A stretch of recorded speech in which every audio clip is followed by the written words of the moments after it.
Hello everyone and welcome back to another video from Banking and Crypto Guide. In this video, I'm going to show you how to buy Ethereum on Trust Wallet. So let's get started right away.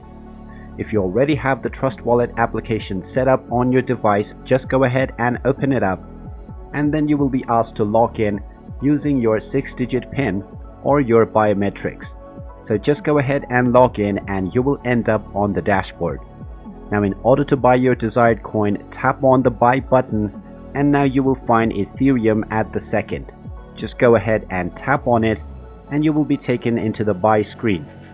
Now from the top right corner, select your desired currency and then type in how much you want to spend. You will then be shown how much Ethereum you will receive, and since the best exchange is already selected by default, you can tap on the next button to proceed with buying your crypto. And there you have it. That is how easy it is to buy Ethereum on Trust Wallet. If you find this video helpful, make sure you hit that like button and subscribe to our channel if you haven't done so already. Also ring that notification bell to never miss another update from us.